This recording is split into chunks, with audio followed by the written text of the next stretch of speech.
Assalamualaikum warahmatullahi wabarakatuh. Marilah kita lanjutkan pengajian Kitabul Haji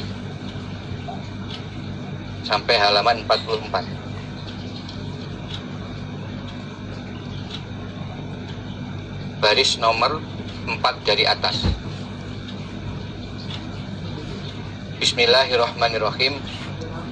Summa rokiba, kemudian mengendarai siapa Nabi al-Qaswa, pada onta Qaswa. Onta Qaswa ini adalah onta Nabi. Jadi al-Qaswa itu nama dari onta Nabi. Hatta ata, sehingga datang siapa Nabi al-Mash'arul Haram, pada tanah al-Mash'arul Haram. Mash'arul Haram ini adalah suatu daerah yang berada di kawasan Musdalifah. Fastaqbala, maka menghadap siapa Nabi al-Qiblata, ke kiblat. Fada'ahu, maka berdoa siapa Nabi kepada Allah. Wa kabbarahu, dan membaca takbir siapa Nabi pada Allah. Wa halalahu, dan membaca tahlil siapa Nabi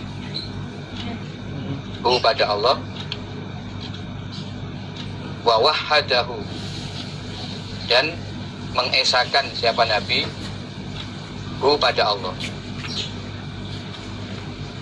Falam yazal, maka tidak henti siapa Nabi wakifan, dalam keadaan wukuf. Wukuf itu maknanya berhenti. Hatas asfaro, sehingga terang apa fajar.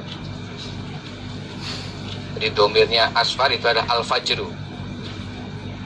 Sehingga terang apa al-fajru, jiddan, dengan sungguh terang.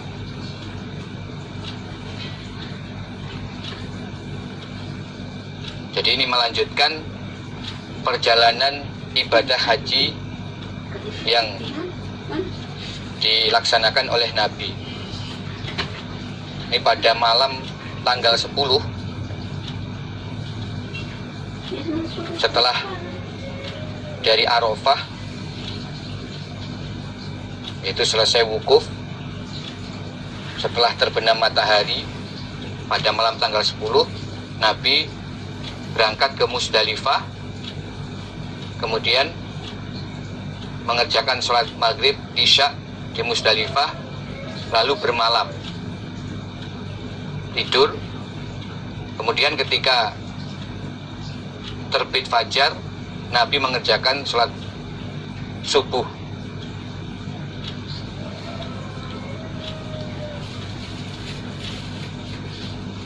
Nah, setelah itu Nabi mengendarai ontanya, yaitu onta Qaswa, sampai di tanah al-Mash'arul Haram. Jadi ini masih dalam wilayah Musdalifah, tetapi sudah ke arah Mina. Ini sudah mendekati perbatasan akhir dari Musdalifah. Di situ ada tempat yang disebut al-Mash'arul Haram. Jadi pada waktu di Musdalifah, Nabi tidurnya tidak di al-Mash'arul Haram ini. Kemudian setelah sholat subuh, baru Nabi berangkat menuju Mash'arul Haram. Tapi ini masih dalam wilayah Musdalifah. Apa yang Nabi lakukan? Yaitu Nabi menghadap ke arah kiblat, lalu berdoa, membaca takbir, membaca tahlil, dan itu diniati sebagai ibadah wukuf. Falam yazal waqifan. Jadi di Musdalifah, tepatnya di Masy'arul Haram, sebelum Nabi berangkat meninggalkan Musdalifah, Nabi menyempatkan wukuf sebentar, yaitu waktunya adalah setelah sholat subuh. Setelah sholat subuh sampai fajar sudah terang, tetapi matahari belum terbit. Jadi ini ada rangkaian ibadah wukuf sejenak selesai sholat subuh dengan membaca doa, membaca takbir, tahlil, sampai fajar sudah terang benderang, namun sebelum terbitnya matahari. Itu Nabi lakukan di Masy'aril Haram, yaitu wilayah kawasan Musdalifah yang mendekati arah Mina atau menjelang perbatasan antara Musdalifah dan Mina. Fadafa'a, maka berangkat siapa Nabi qabla an tatlu'a, sebelum terbit syamsu, matahari. Wa ardafa, dan memboncengkan siapa Nabi Al-Fadla bin Abbas, pada Fadl bin Abbas. Wa kana, ada siapa Fadl, rojulan, adalah seorang laki-laki, hasanah sya'ri, yang bagus rambutnya, abyad, yang putih kulitnya, wasiman, yang ganteng, hasanal wajhi, yang ganteng. Falamma dafa'a, ketika berangkat siapa Rasulullah SAW, marat, maka lewat, bihi, dengan Nabi, siapa zu'un, beberapa wanita yang mengendarai onta. Zu'un, beberapa wanita yang mengendarai onta. Ya jarina, berjalan mereka. Fatofiko, maka berbuat siapa Al-Fadlu, Fadl, yang zuru, melihat siapa Fadl, ilaihina, kepada mereka, zu'un, atau para wanita yang mengendarai onta itu. Fawadoa, maka meletakkan siapa Rasulullah SAW yadahu, pada tangan Nabi, ala wajhil fadli, atas wajahnya Fadl. Fahawwala, maka memindahkan siapa Al-Fadlu, Fadl, wajahahu, pada wajahnya Fadl, ila syikil akhar, pada sisi yang lain. Yang zuru, melihat siapa Fadl. Fahawala, maka memindahkan siapa Rasulullah SAW yadahu, pada tangan Nabi, minasyikil akhar, dari sisi yang lain, ala wajhil Fadl, atas wajahnya Fadl. Yasrifu, memalingkan siapa Nabi wajahahu, pada wajahnya Fadl, minasyikil akhar, dari sisi yang lain. Yang zuru, melihat siapa Fadl.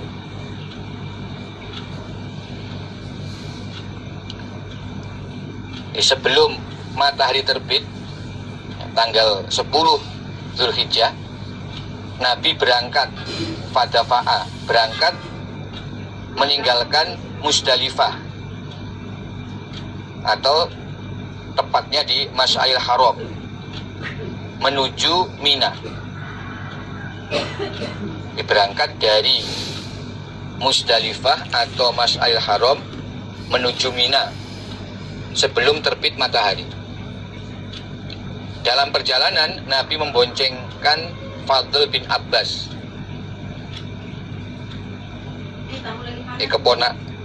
misanannya Nabi. Fadl bin Abbas, Abbas itu pamannya Nabi, berarti Fadl adalah misanannya Nabi. Fadl adalah laki-laki yang ganteng, yang rambutnya bagus, kulitnya berwarna putih. Nah, dalam perjalanan lewatlah beberapa wanita yang mengendarai onta, bersimpangan dengan Nabi yang sedang membonceng Fadl bin Abbas. Kemudian Fadl yang dibonceng di belakang Nabi sempat melihat kepada para wanita itu. Lalu Nabi meletakkan tangannya di atas wajahnya Fadl. Jadi Nabi menegur pada Fadl, maksudnya ya, jangan melihat, jangan memandang kepada para wanita. Kalau memandang terus itu berarti dosa. Jadi Nabi memukulkan tangannya di atas wajahnya Fadl. Maksudnya ya, jangan melihat, jangan memandang kepada para wanita. Kalau memandang terus itu berarti dosa. Jadi Nabi memukulkan tangannya di atas wajahnya Fadl. Lalu Fadl memindahkan wajahnya ke sisi yang lain dengan tetap melihat. Jadi asalnya Fadl menoleh ke kanan, umpama melihat rombongan wanita-wanita berpapasan dengan Nabi. Oleh Nabi, wajahnya Fadl dipegang, lalu Fadl ganti menolehkan wajahnya ke arah kiri. Nah, di arah kiri juga ada wanita-wanita. Di Nabi di tengah-tengah rombongan.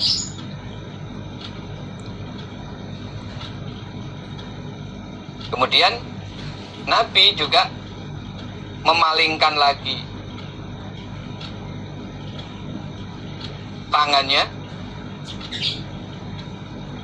atas wajahnya Fadl. Maksudnya Nabi juga mengarahkan agar Fadl berpaling lagi ke pandangan ke depan.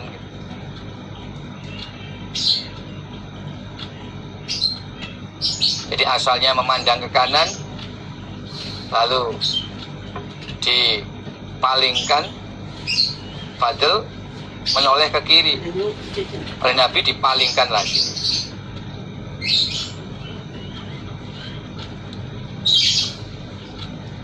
Hatta-hatta sehingga datang siapa? Nabi Batna Muhasir, pada jurang Muhasir. Jurang Muhasir ini adalah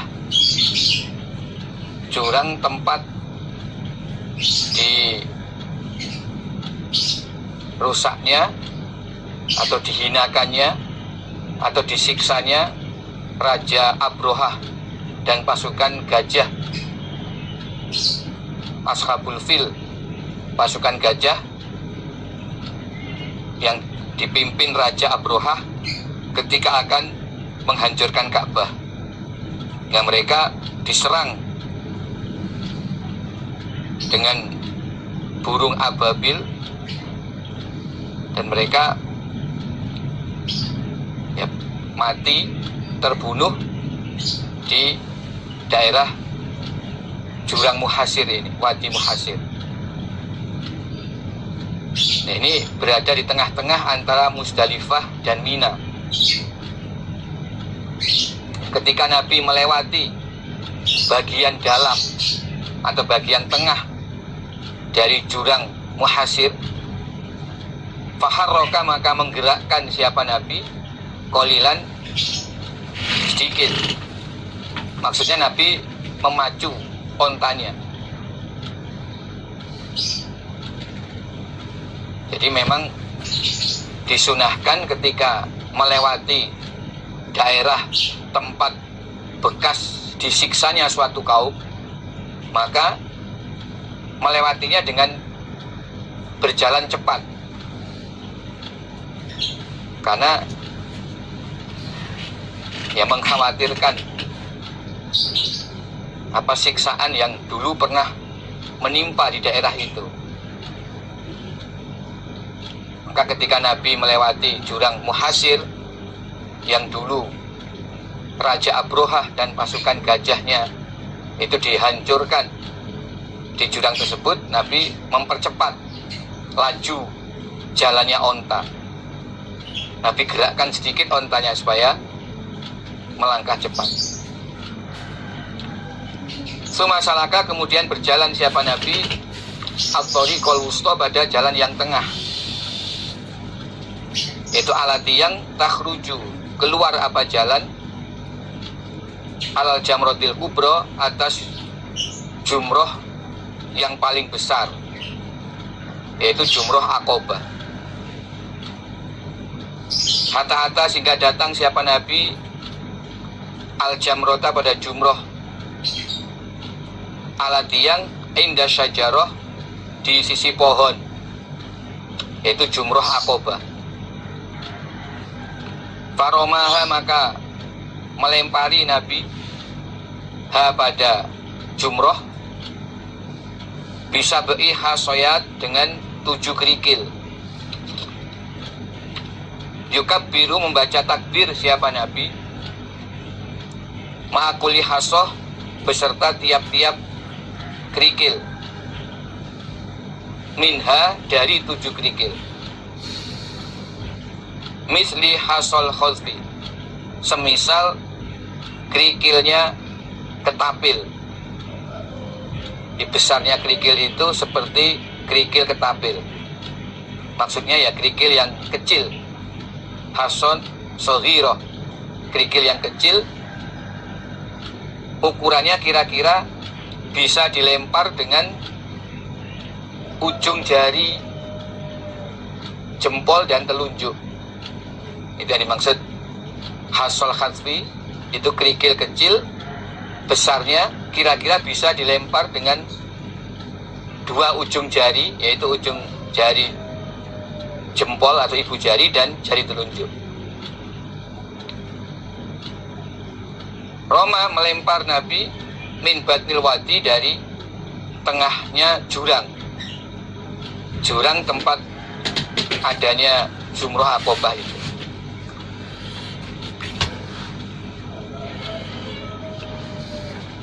Nabi berjalan mengambil jalan yang tengah, thariqul wusta, yaitu jalan yang langsung menuju jumroh Aqobah. Jadi di Mina itu ada 3 jumroh. Yang pertama disebut jumroh ula. Ini yang dari arah Musdalifah. Sebenarnya kalau diurut itu akan melewati jumroh ula lebih dahulu. Kemudian jumroh yang kedua jumroh wusta. Lalu jumroh yang ketiga jumroh Aqobah, atau disebut jumroh al-kubro, yang paling besar di antara 3 jumroh itu. Nah, Nabi memilih mengambil jalan tengah, maksudnya jalan yang langsung menuju jumroh Aqobah, sehingga tidak melewati jumroh ula wusta, tapi mengambil jalan tengah yang ujung-ujungnya keluar langsung di Jumroh Aqobah. Itu maksudnya. Karena memang tujuannya untuk melempar Jumroh Aqobah. Jadi ini pada tanggal 10 Dzulhijjah. Nah, waktunya sudah waktu duha. Berangkat dari Musdalifah sebelum terbit matahari sampai Mina kurang lebih waktu duha. Nah, tanggal 10 yang dilempar itu hanya satu jumroh, yaitu Jumroh Aqobah. Hanya satu jumroh. Dan waktu melemparnya adalah waktu duha, sebagaimana yang Nabi kerjakan ini. Nah, setelah sampai Jumroh Aqobah, nah, pada waktu itu di sana ada pohon. Jadi Jumroh Aqobah itu jumroh yang di dekatnya ada pohon saat itu. Nabi melempar Jumroh Aqobah dengan 7 kerikil, kemudian sambil membaca takbir setiap melempar satu kerikil. Di praktiknya melempar sambil membaca takbir. Yukabbiru ma'a kulli hasan. Jadi bersamaan dengan melempar satu kerikil, membaca takbir Allahu Akbar. Allahu Akbar. Tiap kerikil Allahu Akbar. Allahu Akbar. Dan diusahakan 7 kali itu memang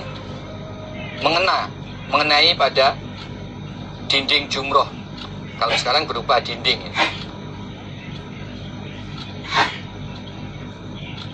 Nah, besarnya kerikil kurang lebih seperti kerikil ketapil, yaitu kerikil yang bisa dilempar dengan 2 ujung jari, jari tengah dan jari jempol atau ibu jari. Nabi melemparnya dari bagian dalam jurang, maksudnya dekat dengan jumroh. Ya, tidak dari pinggir, tapi bagian tengahnya, bagian dalam, sehingga dekat dengan jumroh dan bisa meyakini kerikil yang dilempar itu mengena pada jumroh. Suman sorofat menbubar siapa Nabi ilal manhar pada tempat penyembelihan. Fanaharo maka menyembelih siapa Nabi salasan wasiddin pada 63 ekor hewan. Biyati dengan tangan Nabi. Suma atau kemudian memberi siapa Nabi alian kepada Ali. Fanaharo maka menyembelih siapa Ali ma ghobaro pada apa-apa yang tersisa apa-apa. Wa asyrokahu dan menyertakan atau menggabungkan siapa Ali itu pada Nabi fi haji dalam hadiahnya Ali.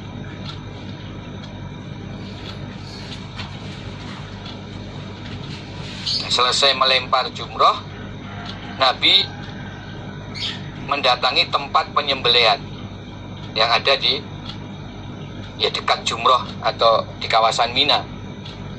Saat itu Nabi menyembelih 63 hewan, 63 onta. Kemudian sisanya Nabi perintahkan kepada Ali untuk menyembelihnya. Lalu Nabi gabungkan. Suma amar lalu perintah siapa Nabi mingkuli badana dari tiap-tiap onta bibat atin dengan satu bagian. Fajulat maka dijadikan apa satu bagian fikidin dalam sebuah periuk. Fatubihat maka dimasak apa periuk. Fa'akala maka makan keduanya Nabi dan Ali min lahmiha dari dagingnya onta. wa syariba dan minum keduanya, Ali dan Nabi, min marokiha dari kuahnya daging onta itu.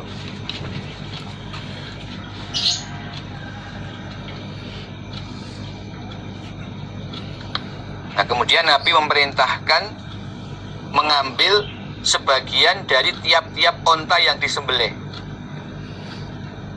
sebagian daging dari tiap-tiap onta yang disembelih. Jadi umpama saat itu menyembelih 100 onta jumlah total, berarti mengambil sebagian daging dari tiap-tiap 100 onta itu. Lalu semua dikumpulkan, ada 100 potong, dimasukkan ke dalam sebuah periuk, kemudian dimasak. Jadi berarti Nabi dan Ali memakan dari daging tiap-tiap onta yang disembelih saat itu. Perintahkan dari tiap-tiap onta, ya, sebagian dagingnya dicuili, lalu dikumpulkan dalam periuk tersebut.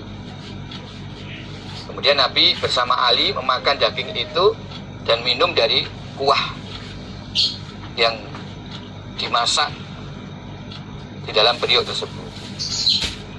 Summa rokiba, kemudian mengendarai siapa Rasulullah Shallallahu Alaihi Wasallam. Fa'afadho, maka melakukan tawaf ifadho siapa Nabi. Fa'afadho, maka mengerjakan tawaf ifadho siapa Nabi, ilal baiti, ke Ka'bah. Fasolah, maka sholat siapa Nabi, bimak kata di Mekah, az-zuhra, pada sholat zuhur.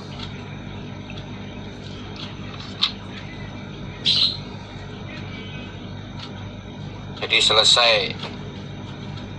menyembelih korban, ya, atau menyembelih hadiah, kemudian memakan daging hadiah tersebut, Nabi berangkat naik onta dari Mina ke Masjidil Haram di Mekah.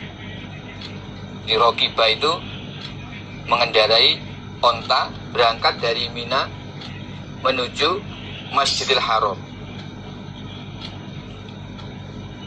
Lalu Nabi melaksanakan tawaf ifadho di Baitullah.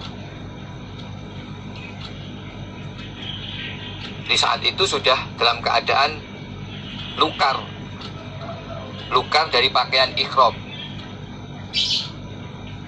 Jadi setelah melempar jumroh Aqobah itu sudah boleh lukar dari larangan-larangan bagi orang ihram, termasuk sudah boleh melepas pakaian ihram, pakai minyak wangi, memakai muzah atau memakai sandal yang menutup mata kaki. Itu sudah diperbolehkan, kecuali belum boleh jima. Itu disebut tahalul awal atau lukar awal, yaitu setelah melempar jumrah Aqobah. Lalu menyembelih itu sudah dalam keadaan lukar. Nah, sebelumnya juga mencukur rambut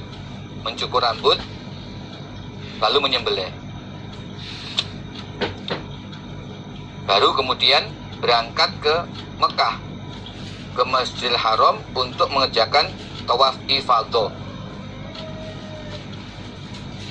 Nah, sebagai tambahan penjelasan, bagi yang haji tamattu, setelah tawaf ifadho dilanjutkan dengan sa'i Safa Marwah. Ini supaya diberikan tambahan penjelasan, bagi yang haji tamattu setelah tawaf ifadho diteruskan dengan sa'i Safa Marwah. Nanti keterangannya bisa dilihat pada halaman 73.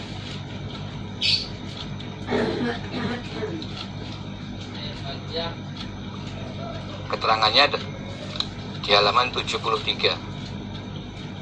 Fatofal ladzina ahallu bil umroh bil baiti wa bis Safa wal Marwah summa hallu summa tofu tawafan akhor ba'da an roja'u min Mina. Itu halaman 73.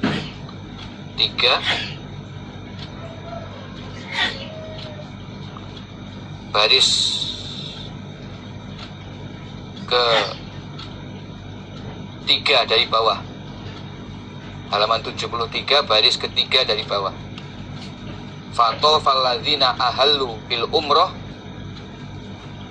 maka orang-orang yang ihram dengan umroh, maksudnya orang yang haji tamattu, mereka tawaf di Ka'bah, dilanjutkan Safa Marwah, kemudian mereka tukar. Ini lalu mereka tawaf lagi, tawafan akhor, yaitu tawaf dilanjutkan dengan sa'i Safa Marwah setelah mereka kembali dari Mina di hajjihim, untuk haji mereka. Jadi kalau Nabi saat itu mengerjakan haji kiron, maka Nabi cukup tawaf ifadah, selesai. Tetapi bagi yang haji tamattu, setelah tawaf ifadah dilanjutkan dengan sa'i Safa Marwah. Fasolah, maka sholat siapa Nabi di Makkah, di Mekah, az-zuhur sholat zuhur.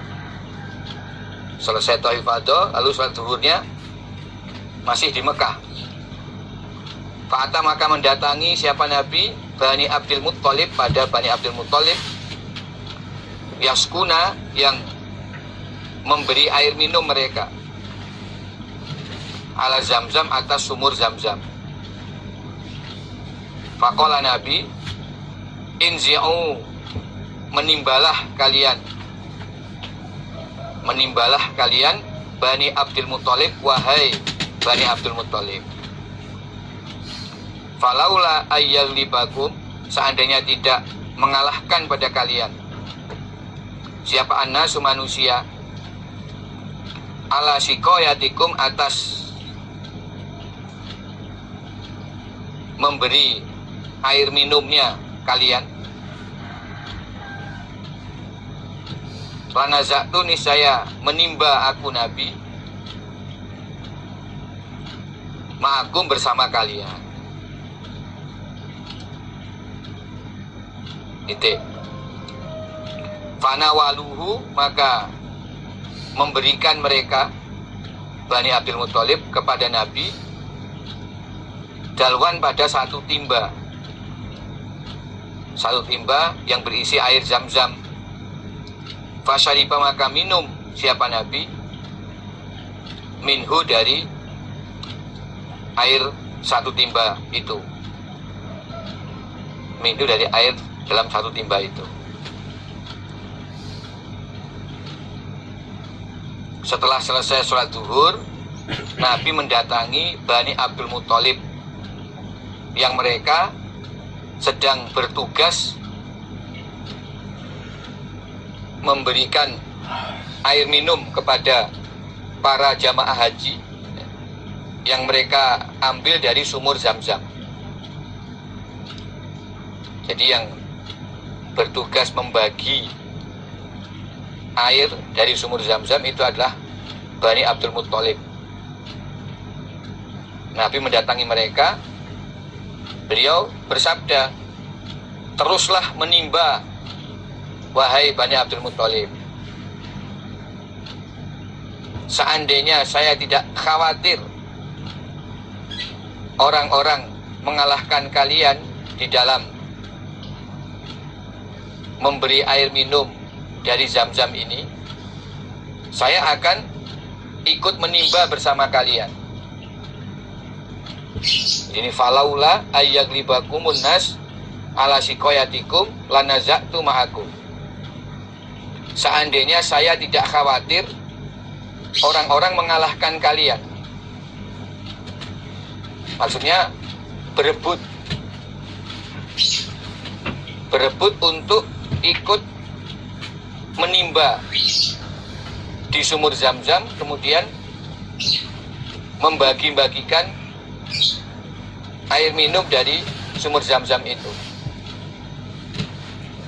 Andaikan saya tidak mengkhawatirkan hal tersebut, saya akan ikut menimba bersama kalian. Maksudnya, kalau Nabi ikut menimba air dari sumur Zam-Zam, kemudian membagi-bagikan kepada para jamaah haji, Nabi mengkhawatirkan orang-orang akan menganggap perbuatan itu sebagai bagian dari syariat dalam ibadah haji, sehingga mereka akan berebut untuk ikut menimba air Zam-Zam dan membagi-bagikan sebagaimana yang dilakukan oleh Nabi. Jadi, mohon difahami. Jadi kekhawatiran Nabi ini adalah khawatir karena nanti orang-orang akan menganggap bahwa ikut menimba dari air sumur Zam-Zam lalu membagi-bagikan itu bagian dari syariat manasik atau tata cara ibadah haji. Karena mereka melihat Nabi mengerjakan itu. Jadi Nabi mengkhawatirkan nanti dianggap itu bagian dari manasik. Maka Nabi tidak melakukan itu. Tapi Nabi cukup menerima saja pembagian dari Bani Abdul Muthalib. Karena itu kemudian Bani Abdul Muthalib memberikan satu timba air berisi Zam-Zam, kemudian Nabi minum. Nabi tidak ikut di dalam membagikan air Zam-Zam tersebut.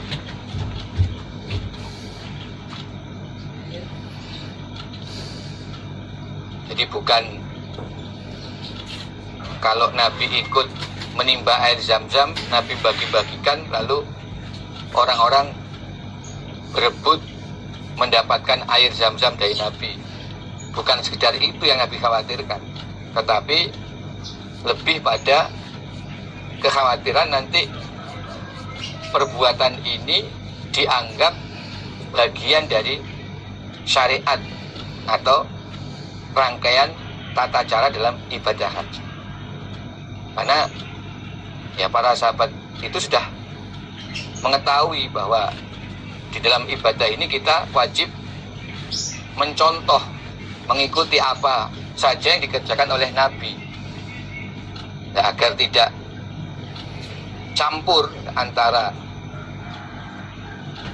perbuatan yang merupakan bagian ibadah atau bukan.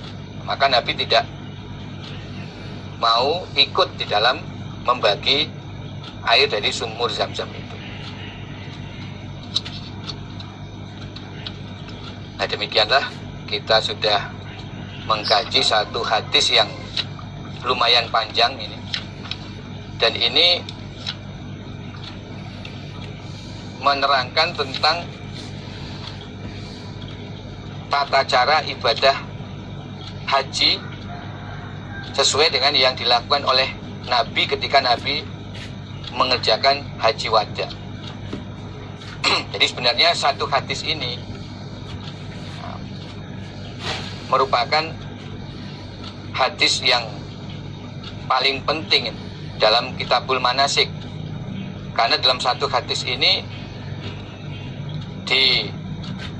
diterangkan secara lengkap walaupun garis besarnya bagaimana ibadah haji itu dilakukan.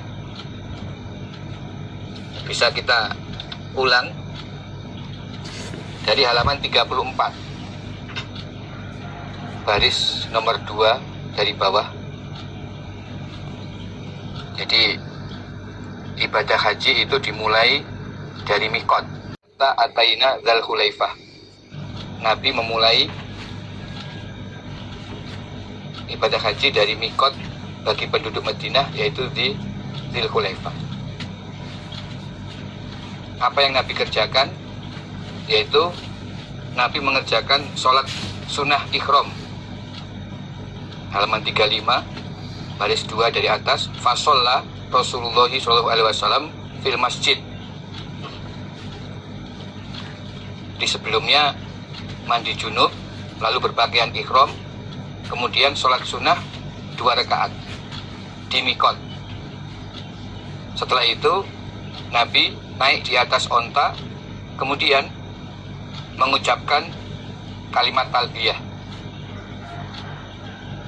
sebagaimana yang disebutkan baris kedua dari bawah halaman 35. Nabi mengucapkan labbaik Allahumma labbaik, labbaik la syarika lak labbaik, innal hamda wa ni'mata lak wal mulka la syarika lak. Itu mulai diucapkan dari mikot. Kemudian dalam hadis ini Jabir menerangkan di 3 baris dari atas halaman 36. Ini yang penting. Qala Jabirun lasna nanwi illa hajja. Jabir menerangkan pada saat itu kami tidak niat ikhram kecuali ikhram haji. Jadi niat ikhram ini dibacakan pada saat membaca talbiyah yang pertama di mikot. Nah, menurut Jabir saat itu para sahabat hanya niat ikhram haji, kemudian membaca talbiyah. Jadi kalau dipraktekkan ya, labbaik Allahumma hajjan, lalu diteruskan labbaik Allahumma labbaik, labbaik la syarika lakal baik, innal hamda wa ni'mata laka wal mulk la syarika lak. Itu niat ikhram yang dibaca mulai dari mikot. Kemudian terus membaca talbiyah sampai di Baitullah. Hatta idza atainal bait. Hatta idza atanal bait ma'ahu istalama rukna. Jadi dalam perjalanan dari mikot menuju Ka'bah itu memperbanyak membaca talbiyah. Kalau Nabi dulu ya terus menerus walazima Rasulullah SAW talbiyatahu. Nabi terus menerus membaca talbiyah dalam arti memperbanyak selama perjalanan sampai di Mekah. Kemudian langsung menuju Ka'bah untuk memulai tawaf yang diawali dengan mengusap Hajar Aswad, kemudian berputar 3 putaran pertama dengan ngincik atau lari-lari kecil, dilanjutkan 4 putaran dengan berjalan biasa. Selesai tawaf, lalu diteruskan dengan sholat 2 rakaat di belakang makom Ibrahim. Sebelum sholat membaca ayat wattakhidhu min maqami Ibrahim musalla. Kemudian di dalam 2 rakaat sholat di belakang makom Ibrahim disunahkan baca yang rakaat pertama surat Al-Ikhlas, Qul huwallahu ahad. Rakaat kedua surat Al-Kafirun, Qul ya ayyuhal kafirun. Ini adalah tawaf kudum atau tawaf yang pertama kali dilakukan ketika datang di kota Mekah. Itu disebut tawaf kudum, tawaf selamat datang. Dalam tawaf kudum disunahkan ngincik 3 putaran, kemudian berjalan biasa 4 putaran. Ini hanya untuk tawaf kudum. Sedangkan tawaf-tawaf selain tawaf kudum tidak perlu ngincik 3 putaran. Termasuk nanti ada tawaf ifadhah, itu justru tidak disunahkan ngincik. Jadi sunah ngincik hanya pada tawaf kudum. Kemudian dilanjutkan dengan sa'i Safa Marwah. Dan di sini disebutkan setelah selesai sholat, sebelum menuju Safa sempat mampir di Hajar Aswad dan mengusap Hajar Aswad. Perhatikan halaman 37 baris pertama. Summa roja'a ila rukni fastalamahu summa kharaja minal bab ila Safa. Jadi sebelum menuju Bukit Safa, setelah selesai sholat 2 rakaat itu mengusap Hajar Aswad lebih dahulu, baru ke Bukit Safa. Lalu mengerjakan sa'i di Bukit Safa seperti yang sudah disebutkan caranya dan doanya. Nah, setelah selesai sa'i, halaman 38 baris ke-5 dari atas. Setelah selesai sa'i, Nabi bersabda, "Faman kana minkum laisa ma'ahu hadiyun falyahilla wal yaj'alha umratan." Barang siapa yang tidak membawa hadiah, maka hendaklah nukar, dan dia supaya menjadikan ihram hajinya sebagai ihram umroh. Nah, di awal tadi Jabir menyebutkan bahwa ketika di Mikot, para sahabat belum mengenal niat dalam ibadah haji dengan niat umroh. Belum ada yang tahu. Semua pada saat itu niatnya haji. Begitu menurut Jabir. Sehingga ketika sampai di Mekah selesai tawaf dan sa'i, karena sebagian besar sahabat tidak membawa hadiah berupa onta, maka Nabi memerintahkan kepada mereka untuk merubah niat ihramnya, yang asalnya niat ihram haji, supaya dirubah menjadi niat ihram umroh.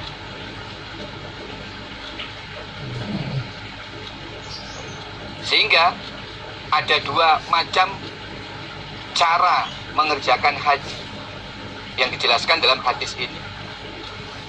Yang pertama,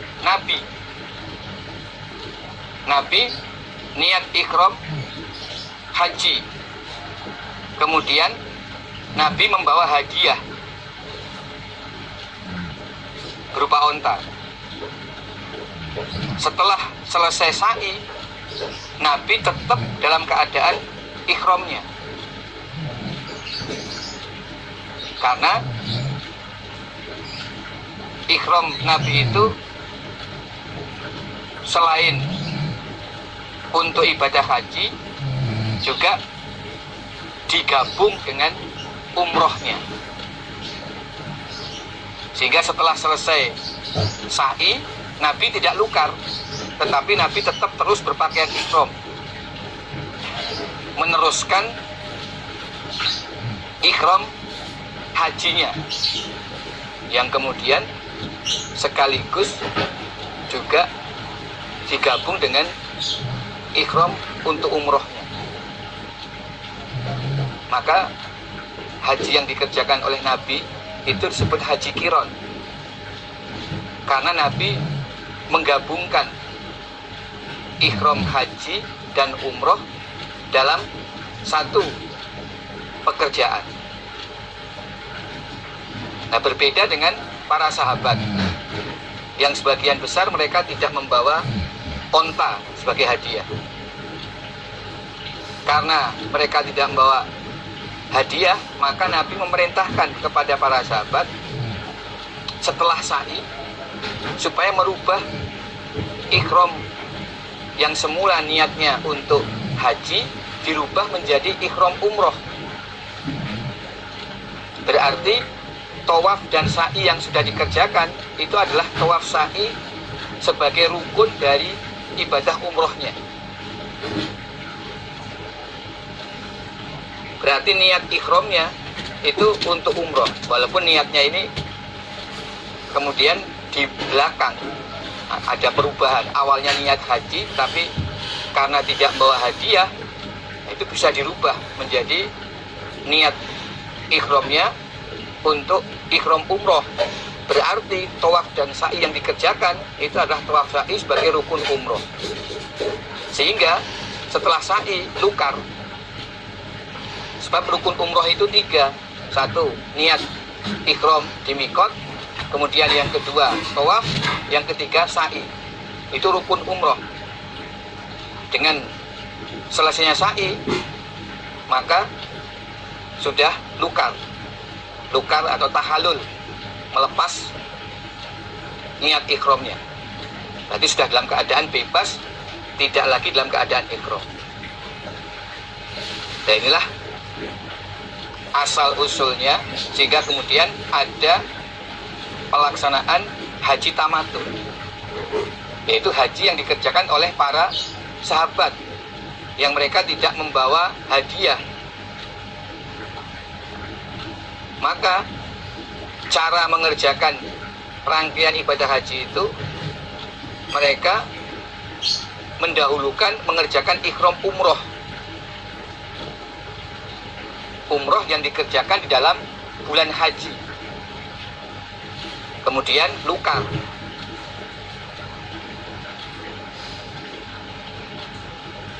Nah, karena itu coba dilihat halaman 40 baris ketiga dari atas. Falamma kana yaumut tarwiyah tawajjahu ila Mina fa'ahallu bil haji. Ketika hari tarwiyah tanggal 8 Zulhijjah, mereka berangkat ke Mina, kemudian mereka berikhram dengan niat haji. Yang dimaksud ini adalah para sahabat yang mereka saat itu dalam keadaan lukar, sudah selesai umroh, tetapi baru mulai ikhram haji ya pada tanggal 8 tersebut.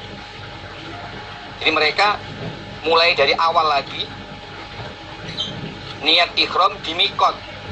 Mikotnya di mana? Yaitu di kota Mekah. Jadi untuk yang haji tamattu, mikot ikhram hajinya adalah di kota Mekah. Ini fa'ahallu bil haji ini adalah para sahabat yang haji tamattu. Mereka memulai niat ikhram haji di Mekah. Nah, sedangkan Nabi yang haji kiron tidak niat ikhram haji lagi, karena Nabi masih tetap dalam keadaan ikhram, belum lukar sejak awal, sejak dari Dzul Hulaifah Nabi tidak lukar. Tapi para sahabat dari Dzul Hulaifah yang awalnya niat ikhram haji dirubah jadi ikhram umroh, berarti setelah sa'i lukar, lalu baru mulai niat ikhram untuk haji tanggal 8. Mereka mulai melaksanakan ibadah hajinya. Lalu pelaksanaannya ya masih halaman 40 baris terakhir. Setelah berikhram haji, mereka semua, dalam arti Nabi yang haji kiron bersama para sahabat yang haji tamattu, semua berangkat menuju Arafah. Nah, berarti kalau kita urut yang haji tamattu ini, setelah ikhram haji dari Mekah sebagai mikot, lalu langsung menuju Arafah bersama dengan Nabi. Nah, di Arafah melaksanakan wukuf yang dimulai setelah tergelincir matahari. Kemudian diawali dengan khutbah, halaman 41, 2 baris awal. Fa khotoban nas, khutbah. Lalu selesai khutbah, Nabi sholat zuhur. Dilihat halaman 42 baris terakhir. Selesai khutbah, fasola zuhro, suma aqoma fasola asro. Lalu sholat zuhur dan sholat asar dengan jamak qashar. Kemudian baru mendatangi tempat wukuf dan memulai wukuf. Atas, falam yazal waqifan hatta ghurabati syams. Jadi setelah mengambil tempat sebagai tempat wukuf di Arafah, lalu wukuf sampai terbenam matahari. Jadi memang wukuf ini juga diniati dan mengambil tempat, lalu banyak berzikir, berdoa, diniati wukuf sampai terbenam matahari. Kemudian halaman 43 paling bawah, setelah matahari terbenam langsung berangkat menuju Musdalifah, lalu sholat maghrib dan isya di Musdalifah dengan jamak takhir. Jadi walaupun sudah masuk maghrib di Arafah, tetapi tidak sholat maghrib di Arafah, tetapi sholat maghribnya dikerjakan di Musdalifah dengan jamak takhir. Sholat maghrib dan isya di jamak dikerjakan di waktu isya, jamak takhir dan qashar. Selesai sholat isya kemudian tidur di Musdalifah. Besok harinya sholat subuh. Setelah sholat subuh, Nabi melakukan wukuf sejenak yang dilakukan di Masy'aril Haram, sebagaimana yang kita kaji di awal tadi. Jadi setelah sholat subuh lalu wukuf sejenak di Masy'aril Haram sebelum terbit matahari, berangkat menuju Mina, langsung ke arah Jumrah Aqobah dan melempar Jumrah Aqobah di waktu duha. Kemudian cukur dan menyembelih hewan korban, lalu melaksanakan tawaf ifadah. Halaman 46. Nah, yang penting di sini adalah ketika tawaf ifadah, Nabi yang mengerjakan haji qiron tidak menambah dengan sa'i.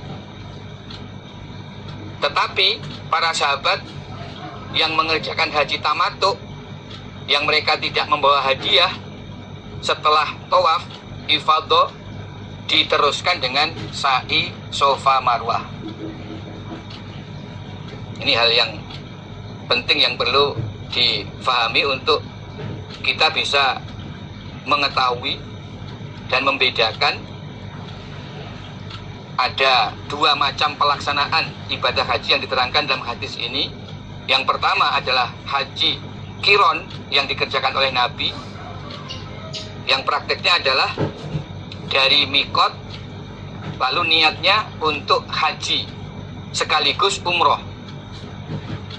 Jadi kalau dalam hadis ini kan pada waktu itu syariat belum diterangkan lengkap. Nabi sendiri juga baru menerangkan perubahan niat itu setelah sampai di Mekah. Nah, sekarang setelah Nabi jelaskan, berarti kalau kita akan mengerjakan haji qiron, ya niatnya sudah langsung digabung. Jadi di mikot kalau haji qiron niatnya labbaik Allahumma hajjan wa umrotan. Ya, labbaik Allahumma hajjan wa umrotan. Saya niat untuk ikhram haji sekaligus ikhram umroh. Nah, ini niat haji untuk yang niat berhaji qiron. Nah, haji qiron persyaratannya harus menyembelih hadiah berupa onta. Prakteknya haji qiron dari mikot niat haji sekaligus umroh, kemudian tawaf, lalu sa'i, dan tidak lukar. Nah, tawaf yang pertama disebut tawaf kudum. Tawaf kudum, lalu sa'i, kemudian tidak lukar. Karena niat ikhramnya itu sekaligus haji dan umroh. Lalu tanggal 8 mulai berangkat ke Arafah, lewat Mina ke Arafah, tanggal 9 untuk wukuf. Jadi habis sa'i, terus tanggal 9 wukuf di Arafah. Kemudian tanggal 10 tawaf ifadah. Dengan demikian berarti rangkaian rukun dari ibadah haji sudah diselesaikan, yaitu rukun haji, niat ihram dari mikot, kemudian tawaf, sa'i, dan wukuf di Arafah. Nah, prakteknya niat ihram, lalu sa'i, yang didahului tawaf kudum, kemudian sa'i, lalu Arafah, setelah itu baru tawaf ifadah. Tawaf ifadah inilah yang sebagai rukun dari ibadah haji. Sedangkan tawaf yang pertama itu ya disebut tawaf kudum, tawaf yang pertama kali dikerjakan, lalu sa'i, kemudian wukuf di Arafah, baru tawaf ifadah sebagai rukun dari ibadah haji. Nah, karena membawa hadiah berupa onta, sehingga pekerjaan itu sudah diniati sekaligus haji dan umroh. Jadi semestinya haji dan umroh itu mempunyai rukun sendiri-sendiri. Untuk umroh itu rukunnya 3. Niat dari ihram, tawaf, sa'i, terus lukar. Untuk haji ditambah 1, yaitu wukuf di Arafah. Jadi haji rukunnya ada 4.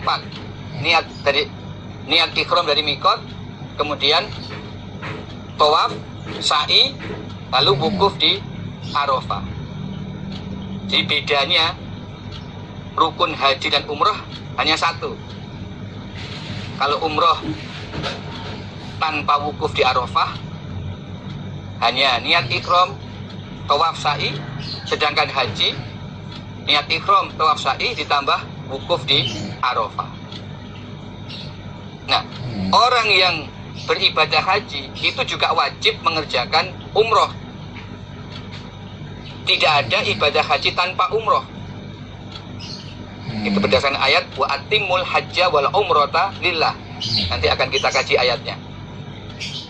Jadi haji itu harus dikerjakan dengan sempurna, dan umrohnya juga dikerjakan dengan sempurna.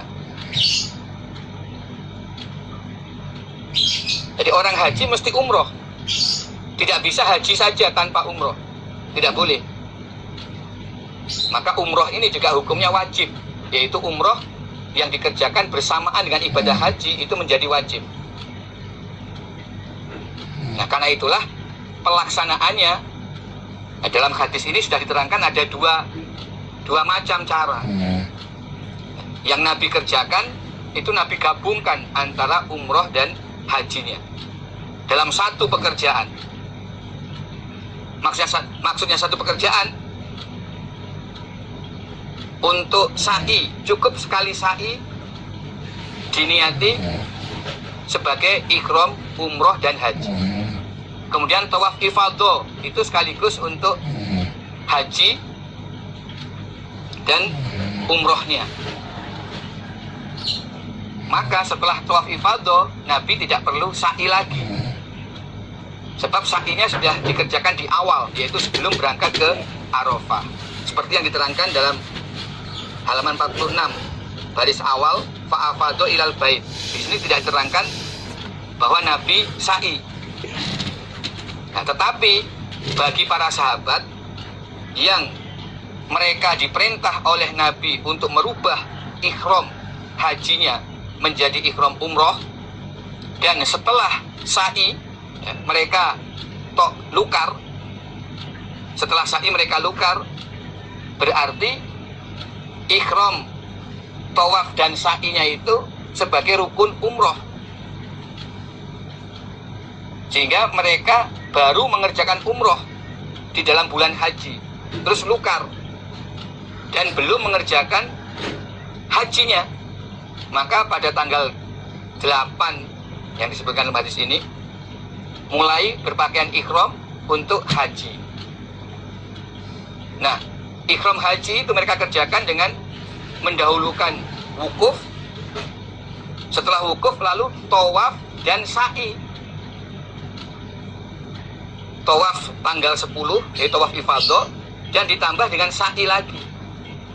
Jadi ini fa'afadu ilal bait bagi yang haji tamattu. Setelah tawaf ifadah diteruskan dengan sa'i Safa Marwah. Itu sebagai rukun dari ibadah hajinya.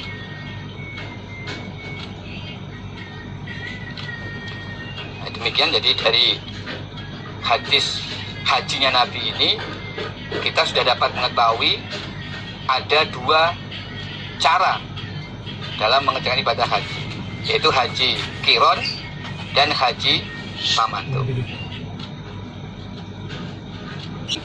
Kitab tafsir, kitab tentang tafsir fi abwabil haji wal umrati, di dalam beberapa bab haji dan umroh. Ini menerangkan tafsir dari ayat-ayat dalam Al-Quran yang berkaitan dengan bab haji dan umroh. Babu qoilai ta'ala, bab firman Allah Ta'ala, inna sofa wal marwata min sya'airillah. Inna sofa, sesungguhnya bukit Sofa, wal marwata, dan bukit Marwah, min sya'airillah, termasuk tanda-tanda keagungan Allah. Faman, maka barang siapa hajja, yang haji, al-baita, ke Ka'bah, awik tamaro, atau umroh, siapa orang, fala junaha, maka tidak ada dosa, alaihi, atas orang, ayat tawafa, tawaf siapa orang, maksudnya sa'i, bihima, di Sofa dan Marwah. Barang siapa yang haji ke Baitullah atau umroh, tidak dosa mengerjakan sa'i Sofa Marwah. Nah, nanti tafsir dari ayat ini diterangkan dalam hadis halaman 49. Nanti akan kita kaji tafsirnya. Waman, dan barang siapa tatawwa'a, yang beribadah sunnah, maksudnya umroh sunnah atau haji yang sudah pernah mengerjakan kewajiban haji, berarti haji yang kedua kali atau haji yang ketiga kali, khairan, pada kebaikan, fa innallaha, maka sungguhnya Allah, syakirun, zat yang mensyukuri, alimun, lagi maha mengetahui. Ayat berikutnya, yas'alunaka, bertanya mereka kepada engkau Muhammad, anil ahillah, tentang bulan sabit atau penanggalan melalui bulan sabit.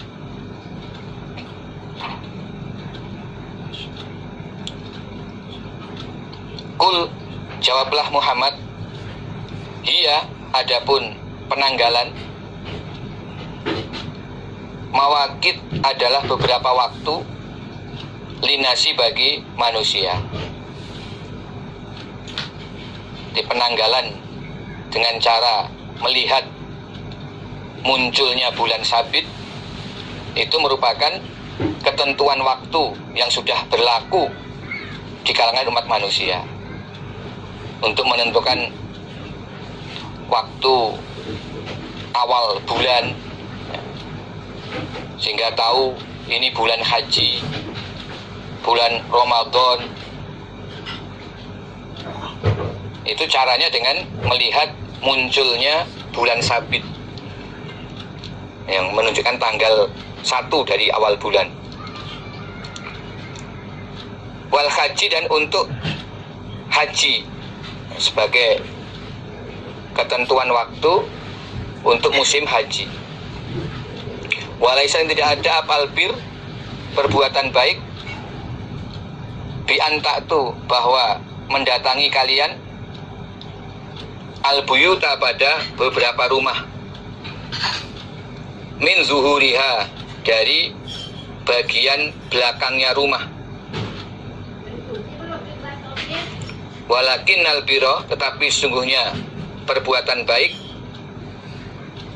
adalah man orang ittaqo, yang bertakwa. Siapa orang? Waktu dan mendatangilah kalian al-buyut, pada beberapa rumah, min abwabiha, dari beberapa pintunya rumah. Wattaqu, dan takutlah kalian atau bertakwalah kalian Allah, kepada Allah. La'allakum, agar kalian tuflihuna, beruntung kalian.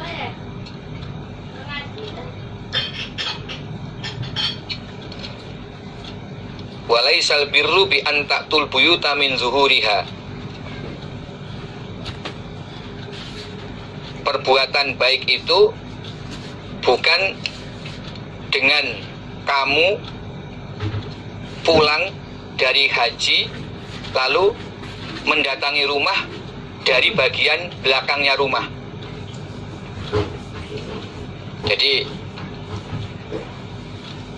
dulu orang jahiliyah ketika selesai haji lalu pulang ke rumah, mereka tidak mau masuk rumah lewat pintu depan. Mereka lewat belakang rumah. Kalau tidak ada pintunya, maka dinding rumah itu mereka jebol. Kalau ada pintu belakang, ya mereka akan masuk dari pintu belakang. Seandainya tidak ada pintu belakang, dinding rumah pun mereka jebol. Karena mereka mempunyai keyakinan pulang dari ibadah haji, ketika pertama kali masuk rumah harus lewat pintu belakang. Nah, kemudian turunlah ayat ini. Allah menerangkan bahwa perbuatan baik itu bukan dengan cara pulang ke rumah lewat pintu belakang. Bukan itu yang dimaksud perbuatan baik. Tetapi yang dinamakan perbuatan baik itu adalah bertakwa kepada Allah. Jadi kalau memang peraturan itu bersumber dari perintah Allah, maka mengerjakannya itu adalah bagian dari takut kepada Allah. Tetapi kalau tidak bersumber dari peraturan Allah, itu bukan perbuatan kebaikan. Yang namanya perbuatan baik adalah perbuatan yang dikerjakan karena mentaati peraturan Allah. Kalau berupa perintah, mengerjakan perintahnya. Kalau berupa larangan, menjauhi larangannya. Itulah yang dinamakan kebaikan. Jadi kebaikan itu sumbernya dari Allah. Kalau tidak bersumber dari Allah, itu bukanlah perbuatan baik yang berpahala, yang akan mendapatkan balasan pahala di sisi Allah. Maka datangilah rumah dari pintu depannya. Jadi hilangkan adat jahiliyah. Pulang ke rumah ya biasa saja lewat pintu depan. Tidak perlu harus lewat pintu belakang seperti adatnya orang jahiliyah. Nah, bertakwalah kepada Allah agar kalian menjadi orang yang beruntung. Nanti akan dijelaskan dalam halaman 63. Jadi tafsir ayat ini nanti dijelaskan halaman 63. Wa atimul hajja wal umrata lillah. Wa atimu, dan menyempurnakanlah kalian al hajja, pada haji, wal umrata, dan pada umroh, lillah, dengan karena Allah. Sempurnakanlah ibadah haji dan ibadah umroh dengan niat karena Allah. Nah, inilah sebagai dasar bahwa ketika kita mengerjakan ibadah haji itu juga wajib mengerjakan umroh.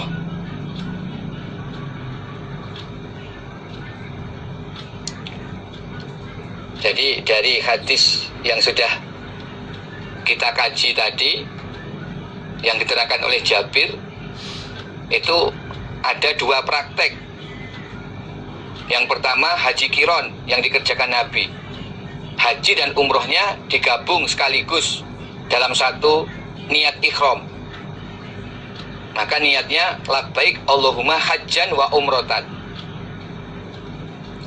Kemudian yang kedua haji tamattu. Haji tamattu, makna tamattu bersenang-senang. Artinya ketika perjalanan haji itu sempat lukar di dalam bulan haji, berarti mengerjakan ikhram umroh lebih dahulu, sehingga selesai sa'i lukar. Maka niatnya pertama adalah niat umroh, yaitu dengan membaca niat labbaik Allahumma umrotan. Selesai umroh lukar, lalu menjelang hari Arafah tanggal 9 berpakaian ikhram lagi, diniati ikhram haji dengan membaca niat labbaik Allahumma hajjan. Jadi kalau tamattu pelaksanaannya umroh dulu, niat ikhram umroh labbaik Allahumma umrotan sampai umrohnya diselesaikan. Ini wa atimul umrohnya, selesaikan umrohnya, yaitu setelah sa'i terus cukur lukar, selesai umroh, kemudian sempurnakan lagi ibadah hajinya. Jadi mulai menjelang Arafah berpakaian ikhram lagi, niat untuk haji labbaik Allahumma hajjan, lalu prakteknya langsung ke Arafah. Jadi langsung ke Arafah, kemudian tanggal 10 tawaf ifadah, itu sebagai rukun haji. Setelah tawaf ifadah ditambah dengan sa'i sofa marwah sebagai rukun hajinya, rukun ikhram hajinya. Sehingga orang yang haji tamattu itu mengerjakan tawaf sa'inya 2 kali. Yang pertama tawaf sa'i untuk umroh, yang kedua tawaf sa'i untuk haji. Yang pertama tawaf sa'i untuk umroh, kedua tawaf sa'i untuk haji yang dikerjakan ketika tawaf ifadah dilanjutkan dengan sa'i. Nah, ketika turun ayat ini nanti bisa dilihat halaman 64 tafsirnya. Jadi ini memang baru disebutkan ayat-ayatnya, adapun tafsir hadisnya di halaman berikutnya. Nanti bisa dikaji halaman 64. Bisa dilihat halaman 64.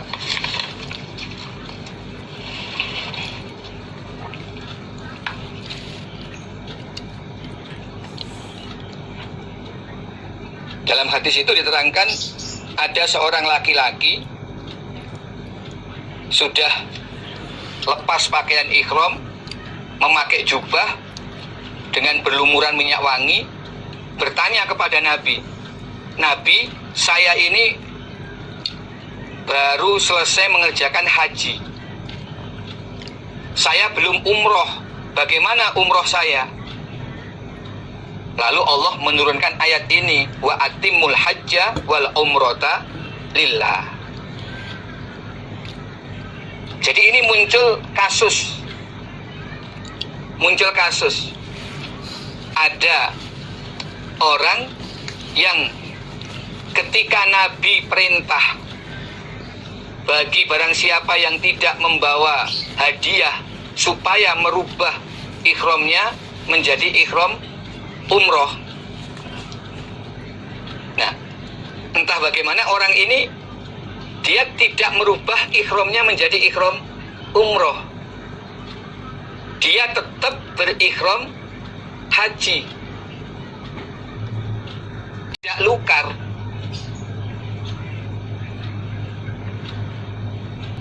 Dia tidak lukar.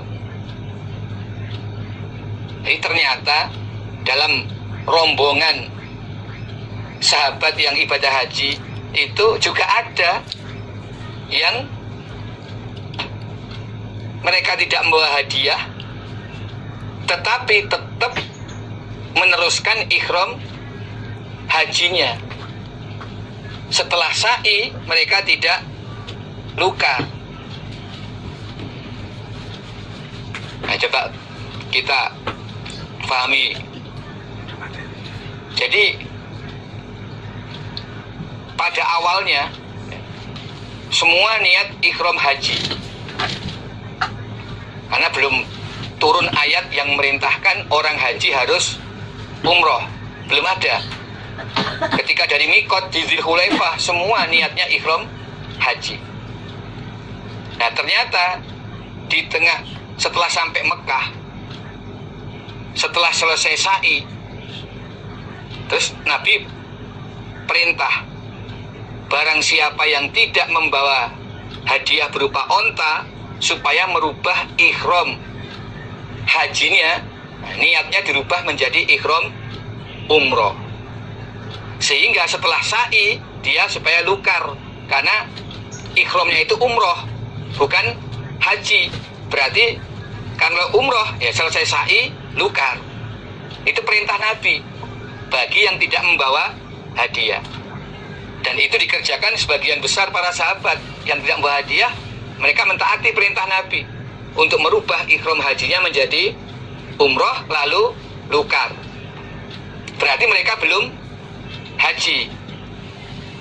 Nah, diterangkan dalam hadis tadi, ketika tanggal 8 Nabi mengajak mereka berangkat dan mereka harus ikhram lagi untuk niat hajinya. Ini khusus yang tamatuk tadi, yang mereka sudah lukar, mereka berada di Mekah. Ketika akan berangkat ke Arafah, mereka berpakaian ikhram lagi untuk niat haji. Saat itu membaca labbaik Allahumma hajjan. Ini bagi mereka yang tidak membawa hadiah dan mereka lukar, maka disebut haji tamatuk. Berangkatlah mereka ke Arafah, lalu tawaf ifadah. Setelah itu, setelah ifadah ya mereka sa'i lagi, karena dalam ikhram hajinya mereka belum sa'i. Sa'inya itu adalah waktu umroh. Nah, ketika ayat ini turun, itu karena ada peristiwa rojul yang dia laporan, Nabi saya sudah haji tapi belum umroh. Nah berarti dia ini, nah, pada waktu Nabi perintah supaya lukar, dia tidak lukar. Jadi ada sebagian yang ternyata tetap dalam ikhram haji tidak lukar, sehingga sampai selesai dia ngikuti Nabi, selesai ifadah, selesai, sudah. Sehingga dia merasa belum mengerjakan umroh. Lalu turunlah ayat ini, wa atimul hajja wal umrota lillah. Sehingga akhirnya rojul tadi diperintah oleh Nabi untuk mengerjakan umroh di luar bulan haji. Nah inilah muncul praktek haji ifrad. Haji yang ketiga yaitu haji ifrad, yang dikerjakan oleh salah satu contoh ya rojul ini. Dia niat ikhram untuk haji lebih dulu dan tidak membawa hadiah, sehingga dia menyelesaikan ikhram hajinya sampai lukar di tawaf setelah tawaf ifadah, sehingga dia belum umroh. Dia diperintah untuk mengerjakan umroh di luar bulan haji. Itu artinya wa atimul hajja wal umrota lillah.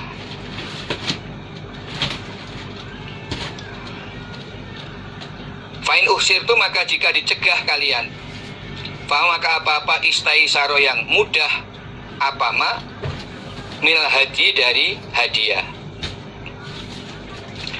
Jika kalian dicegah tidak bisa datang di Mekah padahal sudah berpakaian ihram, sudah niat haji atau niat umroh, kemudian dicegat oleh musuh. Fa in uhsirtum, dicegat oleh musuh, maka hadiah yang dibawa atau seadanya hewan hadiah itu disembelih di tempat di mana dicegat oleh musuh. Famas taisaru minal hadi, apa-apa yang mudah dari hadiah itu bisa kambing, sapi atau onta. Ayat ini turunnya di Hudaybiyah ya, ketika Nabi dicegat oleh orang kafir Quraisy. Nabi sudah berpakaian ihram dan membawa hadiah, tapi dilarang masuk kota Mekah. Nah, turunlah ayat ini, sehingga saat itu Nabi ya lukar, kemudian menyembelih hadiahnya di Hudaybiyah. Itu yang dimaksud fa'in uhsirtum. Jadi tidak bisa meneruskan perjalanan ibadah hajinya karena dicegat musuh. Wala tahliku, dan jangan mencukur kamu sekalian, mencukur gundul, ru'usakum, pada rambut kepala kamu sekalian, hatta yablugha, sehingga sampai apal hadiyu, hadiah, mahillahu, pada tempat halalnya hadiah, maksudnya tempat penyembelihannya hadiah, yaitu di Mekah atau Mina. Jadi ini sambungan dari ayat wa atimul hajja wal umrata lillah wala tahliku ru'usakum hatta yablughal hadiyu mahillah. Jadi putus dari kalimat fa'in uhsirtum famastaisaro minal hadi. Jadi ini dalam keadaan normal, tidak tercegah ya. Disempurnakanlah haji dan umroh karena Allah, dan jangan mencukur rambut kepala sampai hadiah disembelih di tempat halal penyembelihannya, yaitu sampai di Mina pada tanggal 10 Zulhijjah. Di ketika sudah berpakaian ihram haji atau umroh, maka supaya menyempurnakan haji dan umroh sampai selesai, yaitu sampai tanggal 10 Zulhijjah, setelah melempar jumroh Aqobah, kemudian menyembelih hadiah di Mina, dan saat itu baru boleh mencukur rambut. Jangan kalian mencukur rambut sebelum hadiah disembelih pada hari tanggal 10 Zulhijjah di Mina. Faman, maka barang siapakah yang ada, siapa man minkum dari kalian, maridon, sakit, au bihi, atau dengan orang, azan, gangguan, min roksi, dari rambut kepalanya, fafidiyatun, maka tebusan, min syamin, berupa puasa selama 3 hari, salah satu ayam, au sodakotin, atau sodakoh kepada 6 orang miskin, setiap orang miskin setengah sok, au nusuk, atau menyembelih hewan, yaitu kambing, minimal seekor kambing. Barang siapa yang sakit atau ada gangguan di rambut kepalanya sehingga terpaksa mencukur rambut sebelum hadiah disembelih di Mina atau sebelum tanggal 10 Dzulhijjah, maka dia berkewajiban membayar tebusan berupa puasa 3 hari atau sedekah kepada orang miskin sebanyak 6 orang, masing-masing setengah sok, berarti 3 sok totalnya, atau menyembelih hewan minimal kambing. Ini adalah fidyah karena melanggar larangan bagi orang ihram. Jadi ini fidyah bagi orang yang melanggar larangan bagi orang yang ihram. Di antaranya mencukur rambut.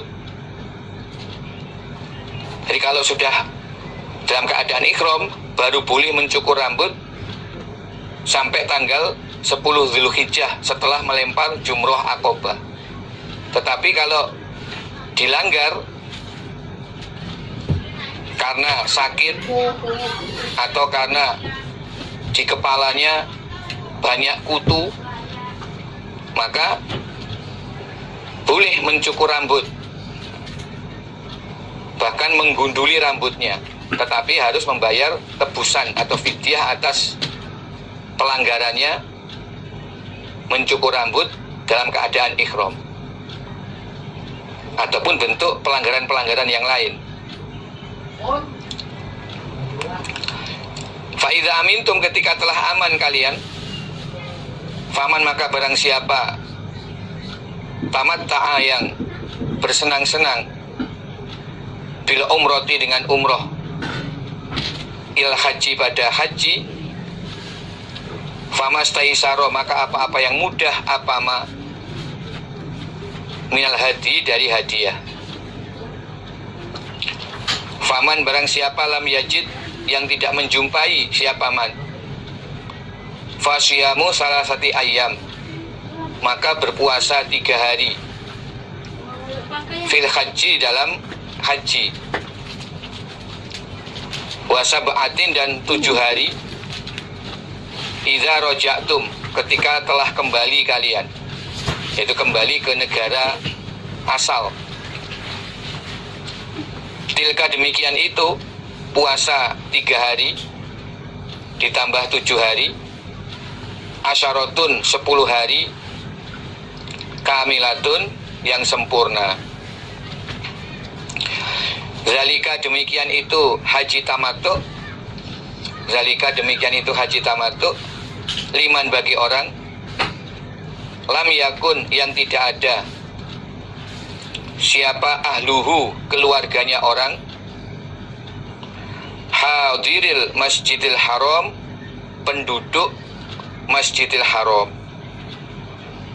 atau penduduk kota Mekah. Wattaku dan takwalah kalian atau takutlah kalian Allah kepada Allah. Wa'lamu dan ketahuilah annallaha sesungguhnya Allah syadidul iqab berat siksaannya.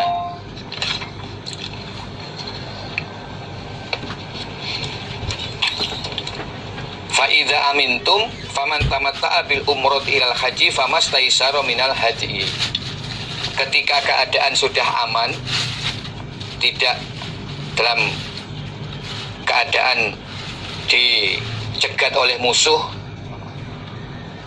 sehingga bisa melaksanakan haji atau umroh dengan sempurna, maka barang siapa bersenang-senang dengan mengerjakan umroh di dalam bulan haji lalu dilanjutkan dengan mengerjakan haji, ihram haji. Al-hajju haji ku ashurun beberapa bulan maklumatun yang diketahui. Bulan haji itu beberapa bulan yang diketahui. mulai tanggal 1 Syawal sampai 10 Dzulhijjah. Itulah bulan haji. 1 Syawal sampai 10 Dzulhijjah. Faman maka barang siapa farodo yang mewajibkan siapa orang fihinna di dalam bulan haji, mewajibkan al-hajj pada haji, fala rafasa maka tidak boleh menjima siapa orang, wala fusuqa dan tidak boleh fasik siapa orang, wala jidala dan tidak boleh bertengkar siapa orang fil haji di dalam bulan haji. Barang siapa pas bulan haji dia mewajibkan untuk ibadah haji, dia sudah berpakaian ihram, sudah membaca niat untuk haji, maka sepanjang melaksanakan ibadah haji itu tidak boleh menjima istrinya. Nah, kecuali kalau yang tamatuk tadi kan memang dia sudah luka, yang tamatuk, jadi sepanjang masih berpakaian ihram, nah dia itu nggak boleh menjima istrinya bagi yang bawa istri. Tidak boleh fasik, termasuk lukar belum waktunya, termasuk berburu, tidak mematuhi aturan-aturan dalam haji, itu namanya fasik, dan tidak bertengkar di dalam haji. Rofas itu disamping menjima termasuk omong-omong jorok, omong-omong porno, atau omongan yang bisa membangkitkan birahi, yang bisa orang itu terangsang. Wa ma tafalu dan apa-apa yang mengerjakan kamu sekalian min khairin dari kebaikan, ya lamhu maka mengetahui pada khair sapa Allah. Kebaikan-kebaikan yang kalian kerjakan Allah mengetahui apa saja kebaikan yang kalian kerjakan. Wa tazawwadu dan membawalah sangu kamu sekalian. Fa inna khairaz zati maka sebaik-baiknya sangu yaitu at-taqwa, cukup. Untuk haji membawalah sangu, dan sebaik-baiknya sangu itu yang cukup. Wataku dan takutlah kamu sekalian nih kepadaku ya ulil albab, wahai orang-orang yang mempunyai akal, orang iman, ulil albab. Al-Baqarah 197. Laisa tidak ada alaikum atas kamu sekalian apa junahun dosa anta betahu mencari kamu sekalian fadlan kefadlan rizki mirrabikum dari Tuhan kamu sekalian. Tidaklah dosa kamu sekalian sambil ibadah haji sambil mencari rizki dari Tuhan kalian, sambil haji sambil berdagang mencari rizki, itu enggak dosa.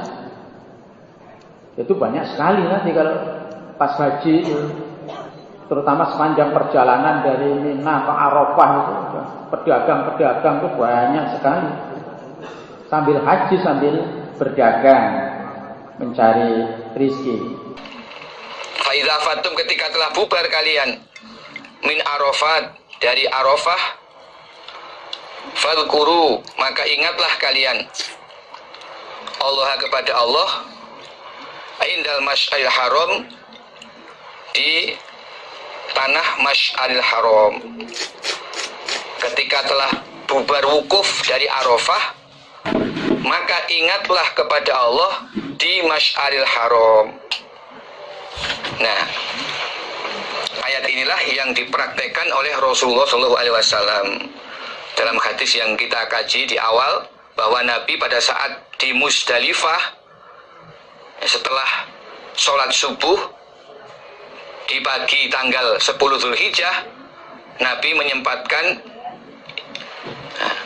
ingat kepada Allah dengan wukuf sebentar di Masy'aril Haram. Nah, selain itu yang dimaksud fadhkurullah juga sholat maghrib, sholat isya mulai malam hari tanggal 10 di Musdalifah. Jadi Masy'aril Haram ini maksudnya ya seluruh kawasan Musdalifah yang dimaksud. tapi khususnya Masjidil Haram. Jadi sholat maghrib, sholat isya malam tanggal 10 di Musdalifah itu sudah termasuk bentuk ingat kepada Allah. Nah, di samping ketika setelah sholat subuh kemudian wukuf sebentar, tepatnya di Masjidil Haram. Wadhkuruhu, dan ingatlah kalian kepada Allah kama hadakum, sebagaimana telah memberi hidayah siapa Allah pada kalian. Wa in, dan bahwasanya kuntum, ada kalian, min qabli, dari sebelum Allah memberi hidayah atau sebelum mendapatkan hidayah, laminad dhalin, niscaya tergolong orang-orang yang sesat.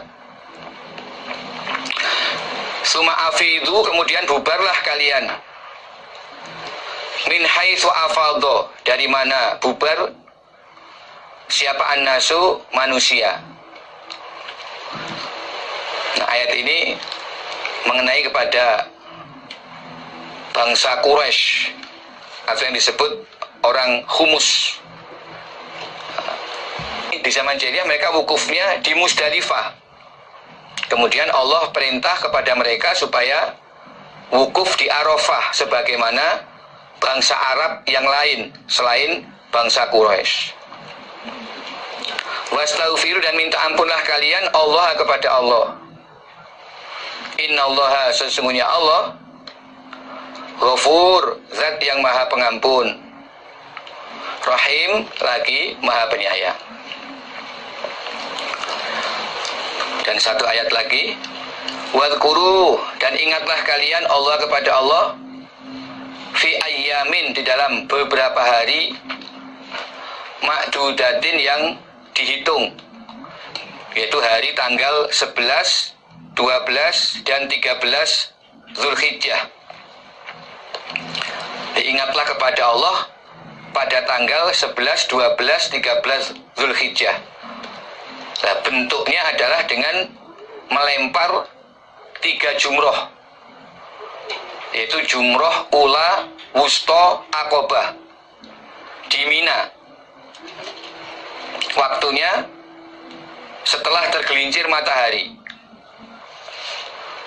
Jadi bentuk ingat kepada Allah bagi orang yang haji adalah dengan melempar 3 jumroh, yaitu ula, wusto, akobah pada tanggal 11, 12, 13 setelah tergelincir matahari. Faman, maka barang siapa ta'ajjala, yang tergesa-gesa, fi yaumaini, dalam 2 hari, fala isma, maka tidak ada dosa, alaihi, atas man.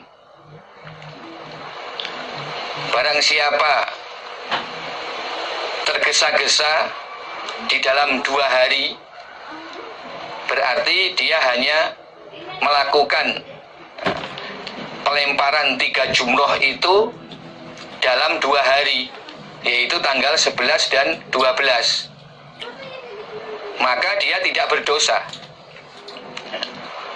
Berarti Allah memberikan pilihan bagi yang ingin cepat, boleh melempar 3 jumroh itu hanya dalam 2 hari, yaitu 11 dan 12. Setelah itu pulang. Itu disebut nafar, nafar awal. Nafar awal, pulang di waktu yang awal, yaitu malam tanggal 13 sudah boleh pulang. Fa'aman, dan barang siapa ta'akhara, yang mengakhirkan sampai 3 hari atau sampai tanggal 13 Zulhijjah, sehingga melempar jumrohnya 3 hari, fala isma, maka tidak ada dosa, alai, atas man. Itu disebut nafar akhir. Jadi pulang di waktu yang akhir, yaitu menunggu sampai 3 hari. Limanit taqo, bagi orang yang bertakwa. Nah, baik memilih 2 hari ataupun sampai akhir 3 hari, itu boleh saja bagi orang yang bertakwa kepada Allah. karena memang itu sudah merupakan keringanan dari Allah. Wattaqullah, dan takutlah kalian kepada Allah. Wa'lamu, dan ketahuilah annakum, sesungguhnya kalian, ilahi, kepada Allah, tuhsyaruna, akan dikembalikan kamu sekalian. Nah, demikianlah beberapa ayat di dalam Al-Quran yang berkaitan dengan ibadah haji, yang kemudian nanti di bawah ini akan disampaikan tafsir dari ayat tersebut berdasarkan hadis-hadis yang ada. Jadi ini tafsir dari ayat-ayat berdasarkan hadis-hadis yang ada. Para bapak, para ibu, dan para saudara jamaah yang kami hormati, demikianlah pengajian kita pada malam hari ini. Semoga Allah memberikan manfaat dan barokah. Kurang lebihnya kami mohon maaf yang sebesar-besarnya. Alhamdulillah jazakumullahu khaira. Alhamdulillah jazahumullahu khaira. Wassalamualaikum warahmatullahi wabarakatuh.